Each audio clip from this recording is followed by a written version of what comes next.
ಚಿತ್ರದುರ್ಗದ ರೇಣುಕಾ ಸ್ವಾಮಿ ಹತ್ಯೆಯಲ್ಲಿ ಏಟು ಆರೋಪಿಯಾಗಿರುವಂತಹ ದರ್ಶನ್ ಅವರನ್ನ ಇವತ್ತು ಮೈಸೂರಿನ ರ್ಯಾಡಿಷನ್ ಬ್ಲೂ ಹೋಟೆಲ್ಗೆ ಕರೆತಂದು ಹಾಜರು ಮಾಡ್ತಾರೆ ಅಂತ ಹೇಳಲಾಗ್ತಿತ್ತು. ಆದರೆ ಇವತ್ತು ದರ್ಶನ್ ಹೊರತುಪಡಿಸಿ ಅವರ ಮ್ಯಾನೇಜರ್ ನಾಗರಾಜ್ ಹಾಗೂ ಮತ್ತೊಬ್ಬ ಆರೋಪಿಯಾಗಿರುವಂತಹ ಕಾರು ಚಾಲಕ ಲಕ್ಷ್ಮಣ್ ಅವರನ್ನ ಕರೆತರಲಾಗಿತ್ತು. ನೀವು ದೃಶ್ಯದಲ್ಲಿ ಗಮನಿಸ್ತಿರ್ಬೋದು, ಇದು ಮೈಸೂರಿನ ಮಹಾತ್ಮ ಗಾಂಧಿ ರಸ್ತೆಯಲ್ಲಿರುವಂತಹ ರ್ಯಾಡಿಷನ್ ಬ್ಲೂ ಪ್ಲಾಜಾ ಹೋಟೆಲ್. ಈ ಹೋಟೆಲ್ಗೆ ಸದ್ಯ 11:35 ಸುಮಾರಿಗೆ ಲಕ್ಷ್ಮಣ್ ಹಾಗೂ ನಾಗರಾಜ್ ಅವರನ್ನ ಕರೆತಂದಂತಹ ಪೊಲೀಸರು ದರ್ಶನ್ ಉಳಿದುಕೊಂಡಿದ್ದಂತಹ ಕೊಠಡಿಯನ್ನ ತೀವ್ರವಾಗಿ ಶೋಧ ಕಾರ್ಯ ನಡೆಸಿದ್ರು.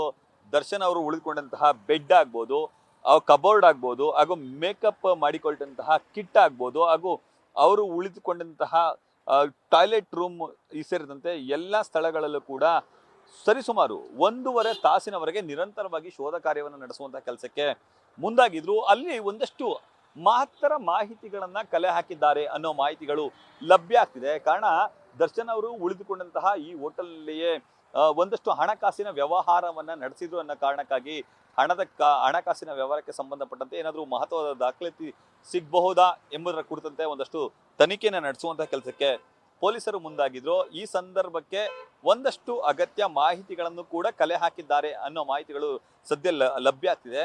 1.5 ತಾಸು ನಿರಂತರವಾಗಿ ಶೋಧ ಕಾರ್ಯ ಮುಗಿಸಿದ ಬಳಿಕ ಸದ್ಯ ಇಬ್ಬರು ಅಂದ್ರೆ ಲಕ್ಷ್ಮಣ್ ಮತ್ತು ನಾಗರಾಜ್ ಇಬ್ಬರನ್ನು ಕೂಡ ಸದ್ಯ ಬೆಂಗಳೂರಿಗೆ ಕರೆದುಕೊಂಡು ಹೋಗುವಂತ ಕೆಲಸಕ್ಕೆ ಮುಂದಾಗಿದ್ದಾರೆ. ನಾಳೆ ಪೊಲೀಸ್ ಕಸ್ಟಡಿ ಅಂತ್ಯ ಆಗತ್ತೆ. ಆ ಕಾರಣಕ್ಕಾಗಿ ಇವತ್ತು ಅಂತಿಮವಾಗಿ ಮಹಾಜರು ಕಾರ್ಯವನ್ನ ಮುಗಿಸುವಂತ ಕೆಲಸಕ್ಕೆ ಬೆಂಗಳೂರಿನ ಪೊಲೀಸರು ಮುಂದಾಗಿದ್ದಾರೆ. ಕ್ಯಾಮ್ರಾ ಪರ್ಸನ್ ವಿನಯ್ ಜೊತೆ ರವಿ ಪಾಂಡವಪುರ, ನ್ಯೂಸ್ ಫಸ್ಟ್ ಮೈಸೂರು.